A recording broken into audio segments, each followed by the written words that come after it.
yang adil, melindungi banyak rakyat, maka pantas di akhirat dilindungi oleh Allah Subhanahu. Kita ini kan zon politikan.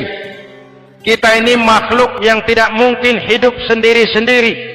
Untuk melaksanakan hajat bersama, kita memerlukan pemimpin. Memilih pemimpin itu tidak sulit. Dalam fikih, ketika sholat, itu dijelaskan bagaimana cara memilih imam. Siapa yang diangkat jadi imam? Pertama, a'lamuhum. Orang yang paling alim di kampungmu siapa? Angkat jadi imam. Yang paling alim, paling menguasai persoalan, sehingga bisa membawa bangsa keluar dari kesulitan. Pemimpin yang bisa menyelesaikan masalah, bukan yang menimbulkan masalah.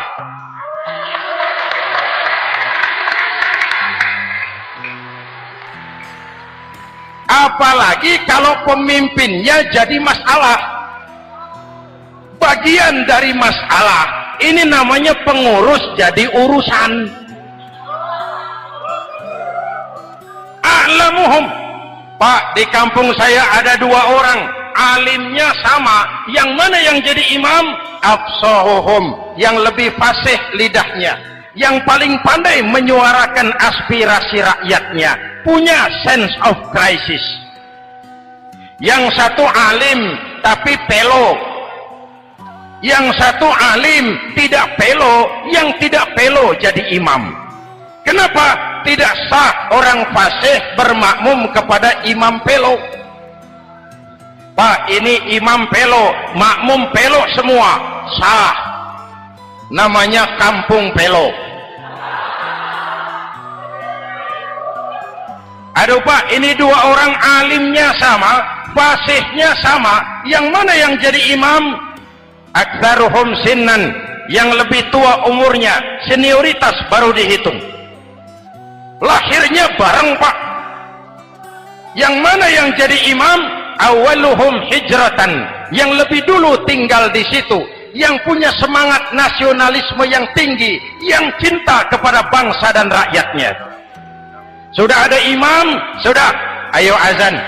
Apa azan itu? Proklamasi. Sholat mau dimulai.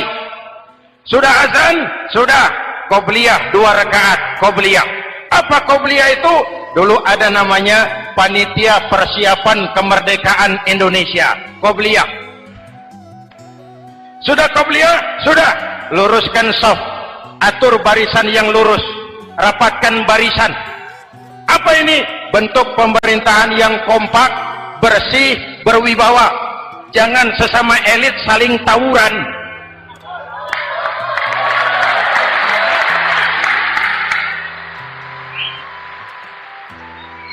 Luruskan shaf. Lalu shaf yang terdepan hendaknya diisi orang yang sedikit alim. Tidak perlu alim betul, sedikit alim. Maksudnya apa? Kalau imam keliru dia bisa tegur. Kalau imam salah dia bisa tegur. Kalau imam batal dia bisa gantikan. Ini wakil-wakil makmum. DPR, DPRD. Wakil-wakil makmum. Sudah. Ayo imam pimpin sholat. Sepakati dulu kita mau sholat apa, rakaatnya berapa, surah yang mau dibaca apa, pakai sujud tilawah apa tidak, supaya makmum tidak kaget-kagetan. Rakyat harus dikasih tahu pemimpinnya mau kemana, visinya apa, supaya makmum ikutnya ikhlas. Jelas? Hadirin yang saya hormati, kita memerlukan pemimpin yang adil, yang menaungi rakyatnya, sehingga dengan demikian nanti mereka akan dinaungi langsung oleh Allah Subhanahu. Mudah-mudahan Allah memberikan kepada kita rakyat dan bangsa Indonesia ini pemimpin yang adil. Saya yakin perjalanan waktu akan mengantarkan kita di mana orang-orang akan terbuka topengnya, sehingga akan jelas mana pembela rakyat, mana penyengsara rakyat.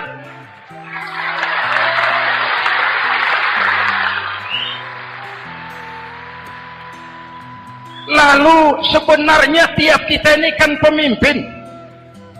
Pak Lurah pemimpin di kelurahannya, Pak Camat pemimpin di kecamatannya, kepala suami pemimpin di rumah tangganya, anak muda pemimpin bagi dirinya, dan setiap kita akan dimintakan pertanggungjawaban jawab tentang apa yang kita pimpin. Marilah setiap kita berusaha menjadi pemimpin yang adil. Satu.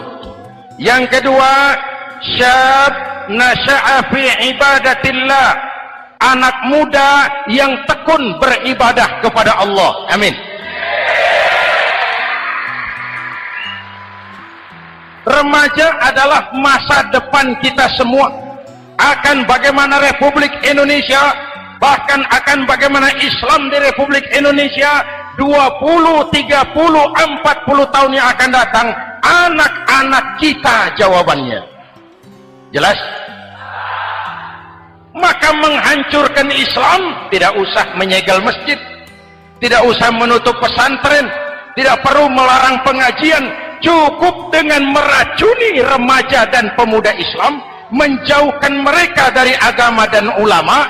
Kalau mereka sudah jauh dari agama dan ulama, tinggal menunggu pergantian generasi.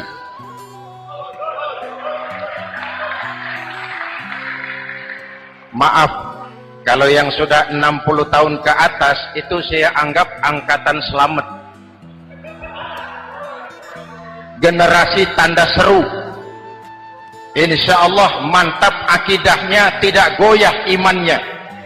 Tapi yang 30 tahun ke bawah, adik-adik saya ini, the next generation, kalian yang jadi pilot project. Remaja-remaja Islam, kalau mau jadi remaja dan pemuda modern, jangan dekat-dekat ke masjid kuno. Masjid khusus 70 tahun ke atas. Baca Quran kampungan, ngaji urusan akhirat. Seiring dengan itu, modernisasi diartikan dengan westernisasi. Kau tidak bisa jadi pemuda modern kalau semua yang datang dari barat belum kau telan mentah-mentah.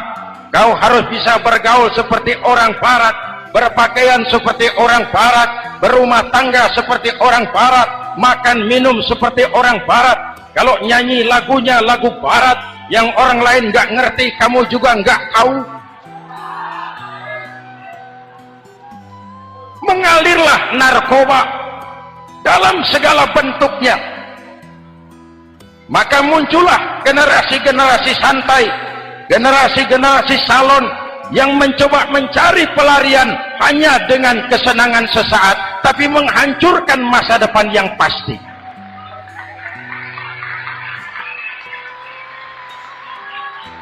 Maka mengalirlah free love, free sex, Samenleben, hidup bersama di luar nikah alias kumpul. Ya sama saja, kumpul kebo, kumpul embe itu sama. Hadirin yang saya hormati, kalau sudah hancur tinggal menunggu pergantian generasi. Oleh karena itu, adik-adik saya, para remaja, para pemuda, kalian harapan kami semua.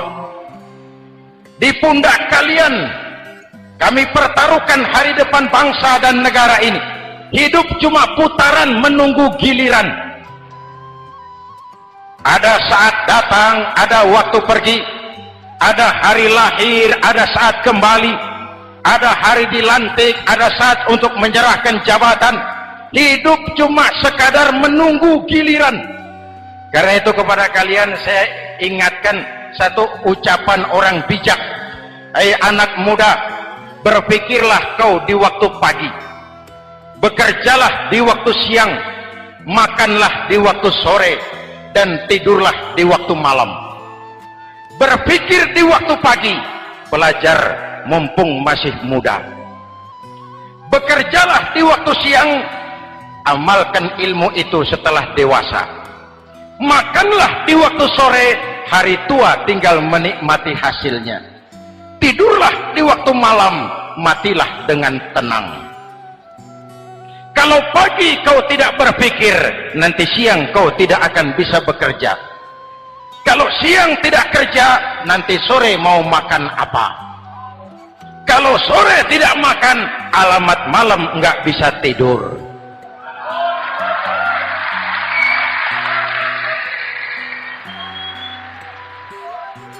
Kalau waktu remaja, waktu muda maunya santai-santai saja, dewasanya bingung.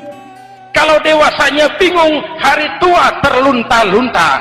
Kalau hari tua terlunta-lunta, matinya menteleng. Maka lebih baik makan singkong betulan daripada makan roti mimpi. Ayo, makan singkong betulan, makan roti mimpi, lebih bagus mana? Lebih bagus makan roti betulan. Kalau perlu, lebih baik sekolah sambil dagang koran, sekolah sambil parkir mobil, sekolah sambil semir sepatu, daripada petatang peteteng tanpa prospek hari depan yang ada artinya.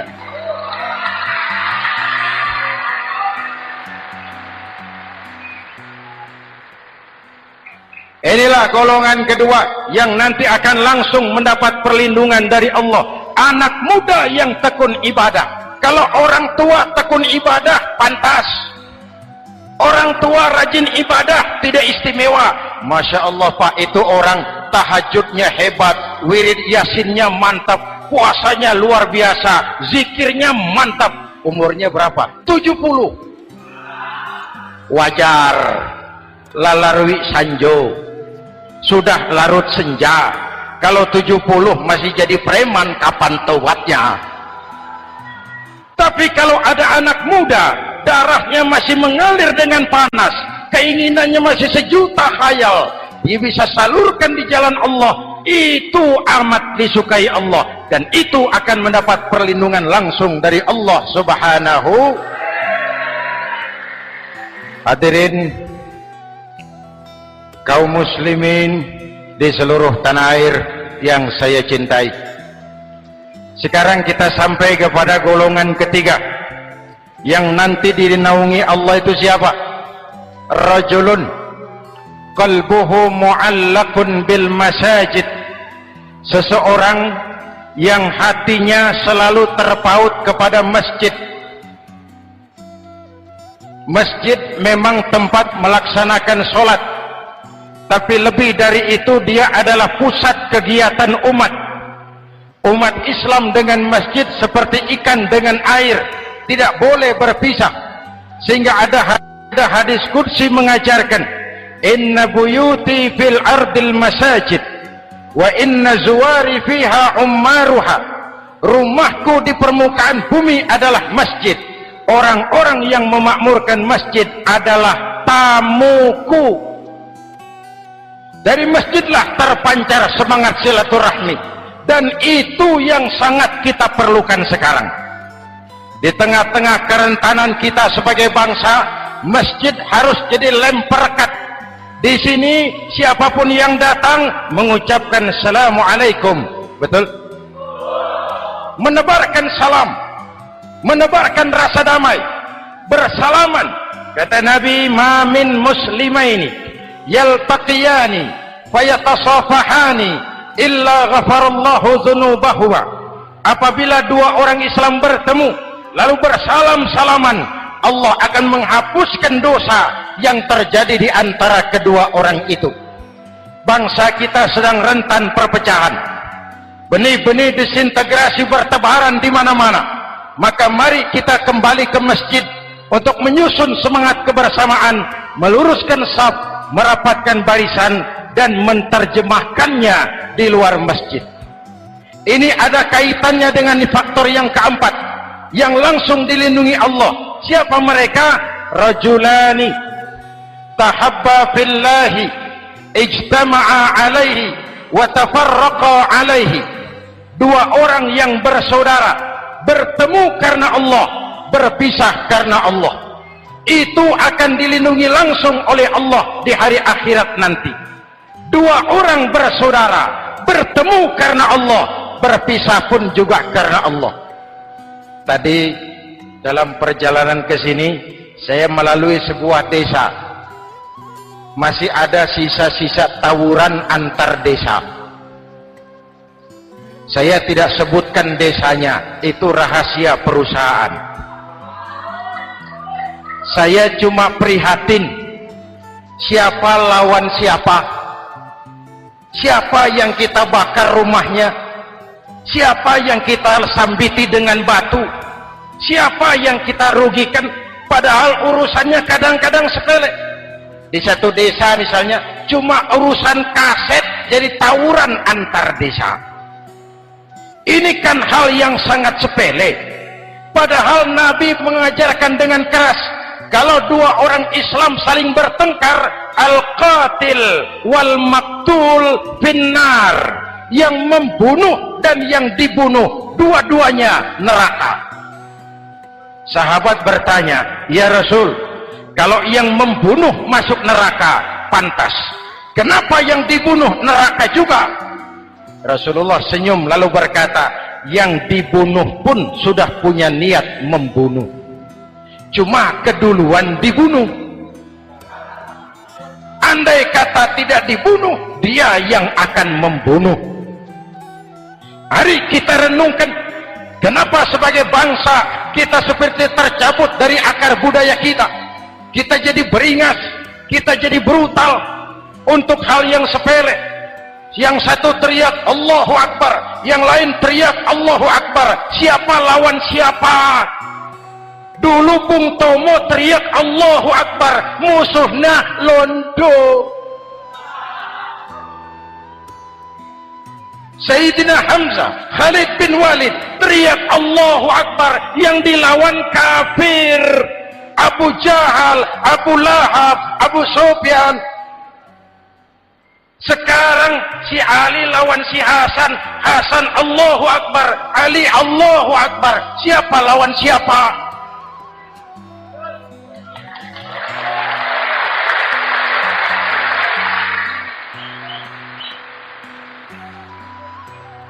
Kenapa kita jadi begitu mudah menggunakan nama Tuhan untuk melampiaskan ambisi pribadi?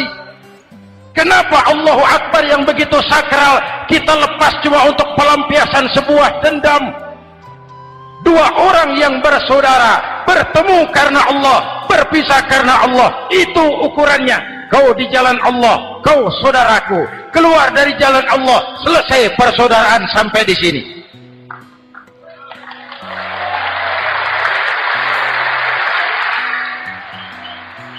Hadirin, lewat mimbar ini saya kembali menekankan, mari kita pelihara kerukunan. Pertama, rukun antar umat seagama, sesama muslim harus bersatu. Yuk kita rukun, yuk kita kompak, yuk kita bersatu, yuk. Sesama muslim, kaos boleh berbeda, boleh, jaket boleh tidak sama, silakan. Paham politik boleh berbeda, boleh. Kau lewat sana, saya lewat sini, nanti kita ketemu di sana. Betul? Mari lapang dada menerima perbedaan, tetapi mengarah kepada satu tujuan yang sama. Walaupun bineka, kita ini tunggal, seperti dilatih di masjid ini.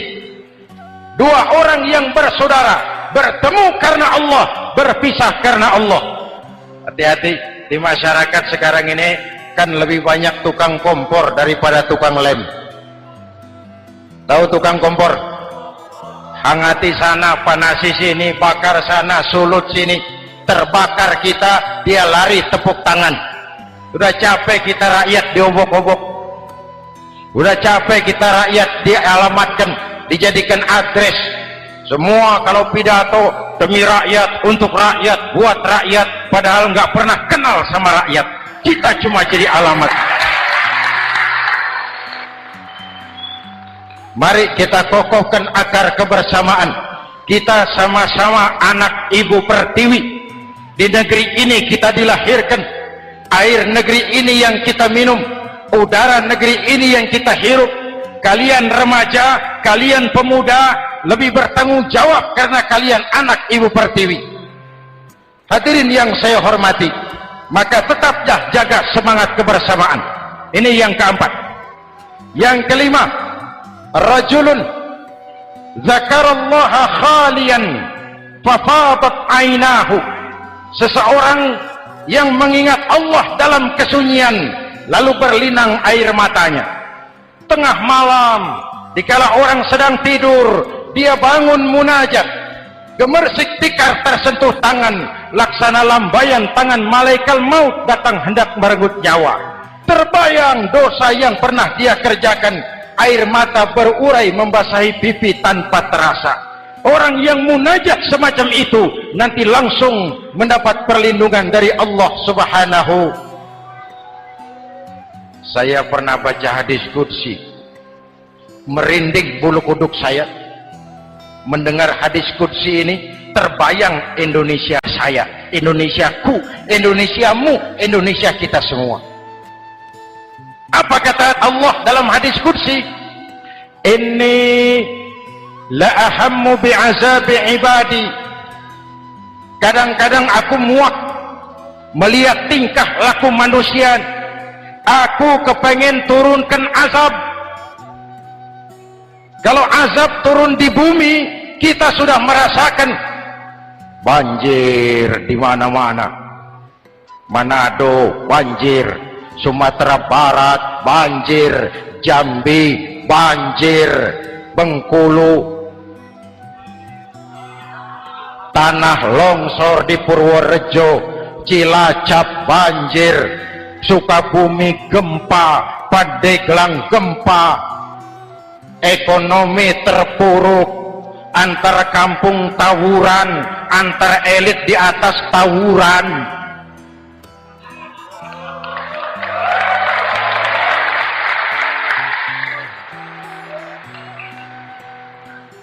Hutang numpuk, 40% APBN kita ini sekarang cuma untuk bayar hutang. Itu pun dengan asumsi dolar 7.000, 9.000, artinya sekitar 50% APBN kita untuk bayar hutang. Untungnya sekarang ini yang agak menolong, harga minyak membaik di pasaran internasional. Hadirin yang saya hormati, ini lagi ngomong apa saya sih? Aku pengen turunkan azab, tetapi kata Allah, ketika aku melihat orang-orang tua yang sujud di keheningan malam, bayi-bayi tanpa dosa masih menyujud. Ada hadis qudsi mengajarkan, inna buyuti fil ardil masajid wa inna zuwari fiha ummaruha. Rumahku di permukaan bumi adalah masjid.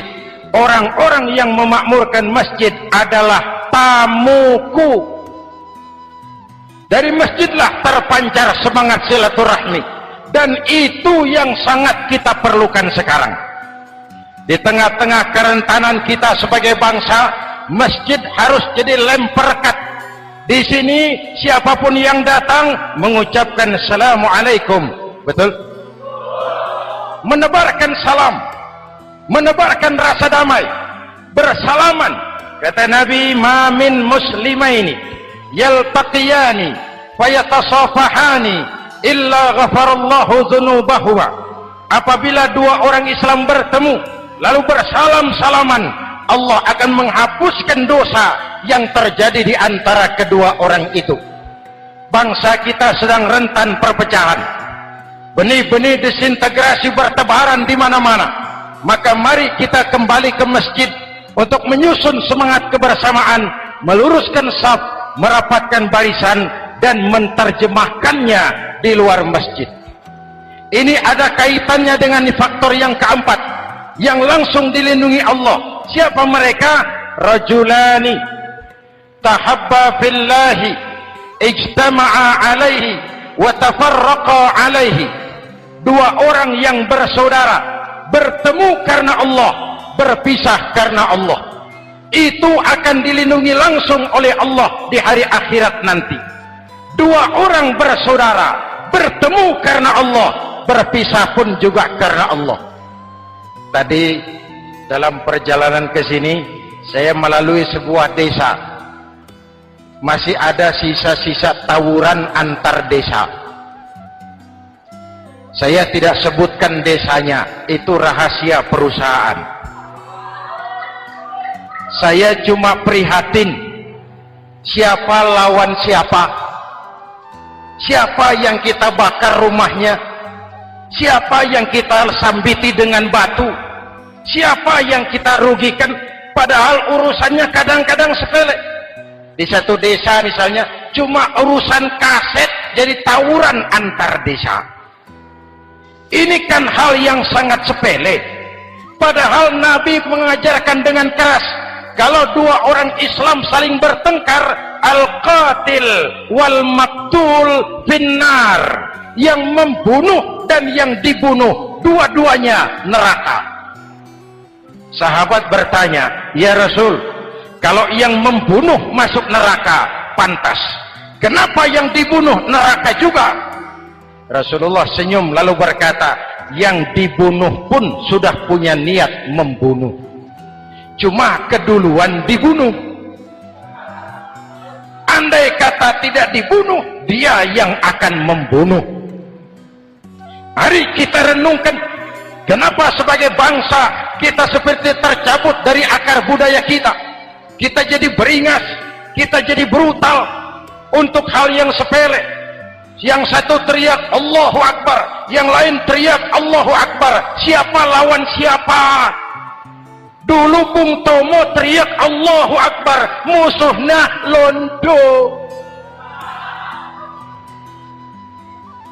Sayyidina Hamzah, Khalid bin Walid teriak Allahu Akbar, yang dilawan kafir, Abu Jahal, Abu Lahab, Abu Sufyan. Sekarang si Ali lawan si Hasan, Hasan Allahu Akbar, Ali Allahu Akbar. Siapa lawan siapa?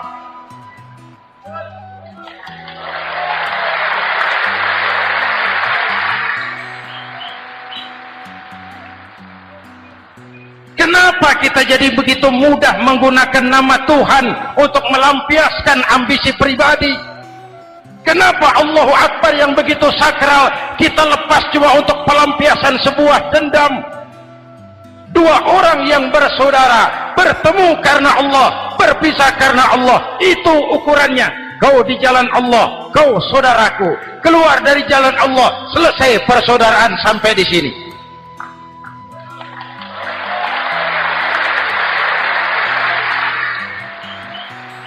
Hadirin, lewat mimbar ini saya kembali menekankan, mari kita pelihara kerukunan.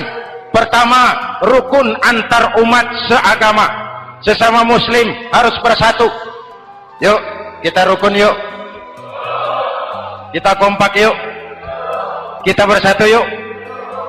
Sesama muslim, kaos boleh berbeda, boleh, jaket boleh tidak sama, silakan.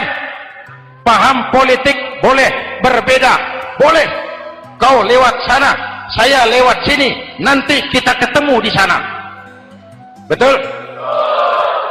Mari lapang dada menerima perbedaan, tetapi mengarah kepada satu tujuan yang sama. Walaupun bineka, kita ini tunggal, seperti dilatih di masjid ini. Dua orang yang bersaudara bertemu karena Allah, berpisah karena Allah. Hati-hati, di masyarakat sekarang ini kan lebih banyak tukang kompor daripada tukang lem. Tahu tukang kompor? Hangati sana, panasi sini, bakar sana, sulut sini, terbakar kita, dia lari tepuk tangan. Udah capek kita rakyat diobok-obok, udah capek kita rakyat dialamatkan, dijadikan adres. Semua kalau pidato demi rakyat, untuk rakyat, buat rakyat, padahal nggak pernah kenal sama rakyat.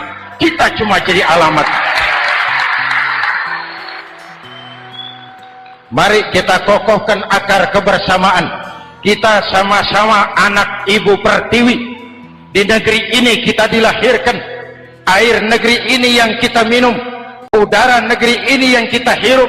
Kalian remaja, kalian pemuda lebih bertanggung jawab karena kalian anak Ibu Pertiwi. Hadirin yang saya hormati, maka tetaplah jaga semangat kebersamaan. Ini yang keempat. Yang kelima, rajulun zakarallaha khalian fafadat ainahu. Seseorang yang mengingat Allah dalam kesunyian lalu berlinang air matanya. Tengah malam dikala orang sedang tidur, dia bangun munajat, gemersik tikar tersentuh tangan, laksana lambaian tangan malaikat maut datang hendak merenggut nyawa. Terbayang dosa yang pernah dia kerjakan, air mata berurai membasahi pipi tanpa terasa.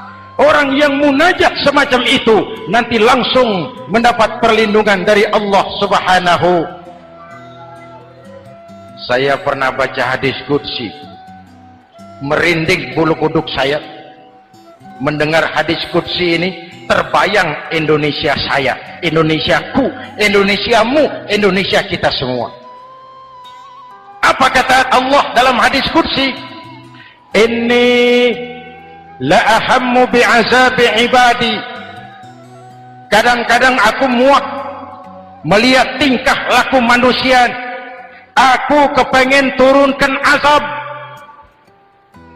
Kalau azab turun di bumi, kita sudah merasakan banjir di mana-mana.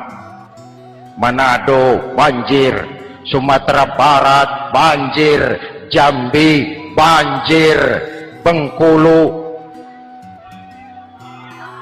tanah longsor di Purworejo, Cilacap banjir, Sukabumi gempa, Pandeglang gempa, ekonomi terpuruk, antar kampung tawuran, antar elit di atas tawuran.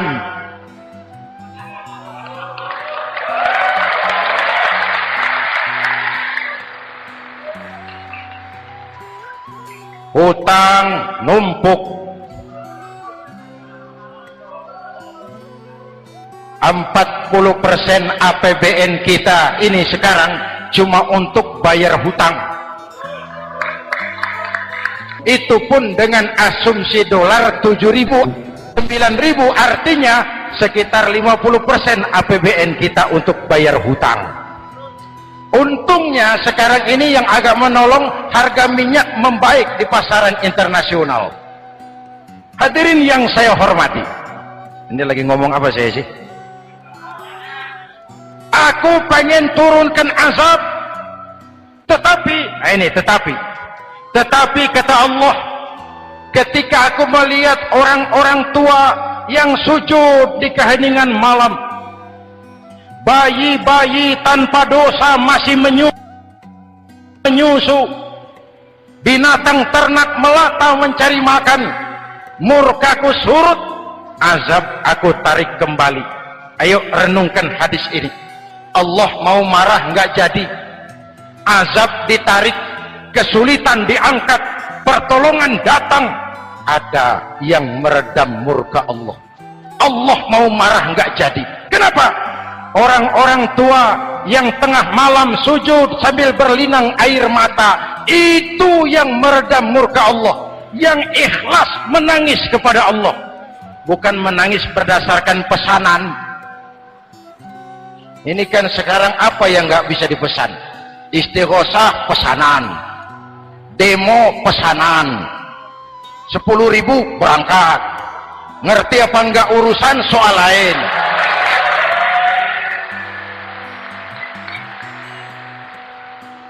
Jadi bukan demonstran, pekerja demo. Orang tua yang ikhlas nangis kepada Allah di keheningan malam, kita hutang jasa kepada orang-orang tua yang ikhlas seperti itu. Itu yang menjaga keselamatan bangsa.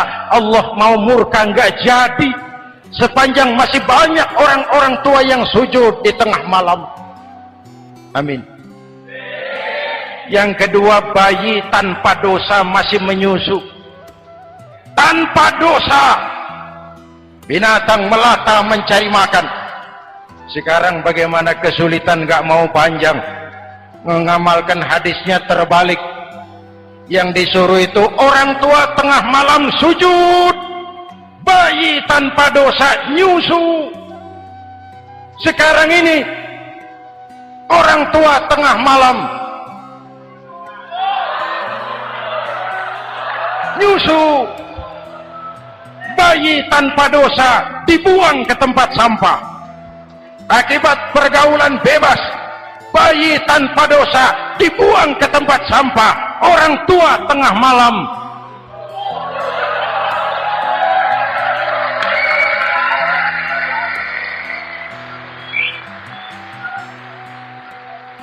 hadirin. Yang keenam, rajulun da'at imra'atun dhatu mansibin wa jamalin ila nafsiha wa qala inni akhafu Allah rabbal alamin. Orang yang bermoral dibujuk rayu oleh perempuan cantik, lalu dia berkata, maaf, saya takut kepada Allah.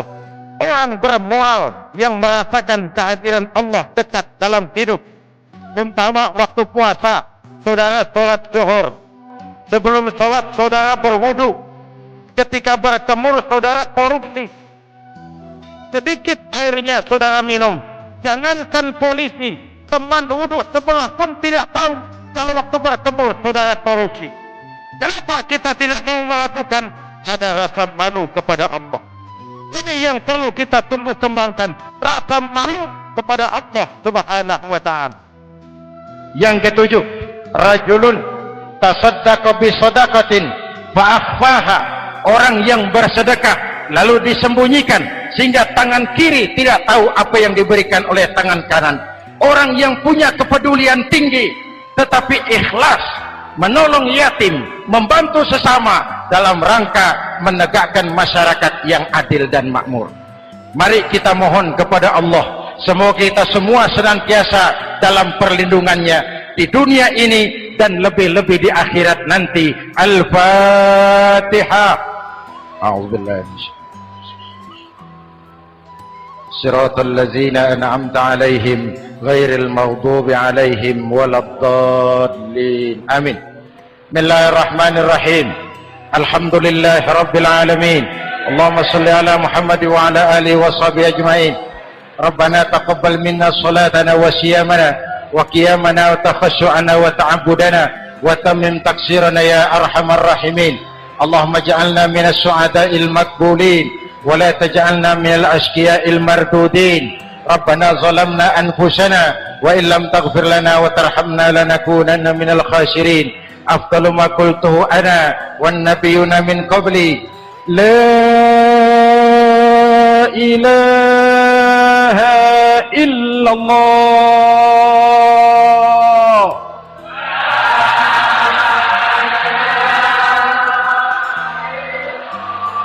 La ilaha illallah.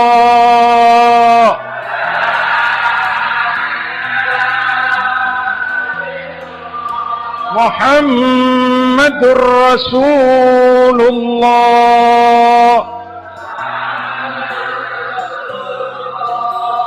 Kalimatu haqqin 'alaiha nahya wa 'alaiha namut wa 'alaiha nubashu insyaallah minal aminin. Wa akhiru da'wana alhamdulillahi rabbil alamin. Assalamualaikum warahmatullahi wabarakatuh.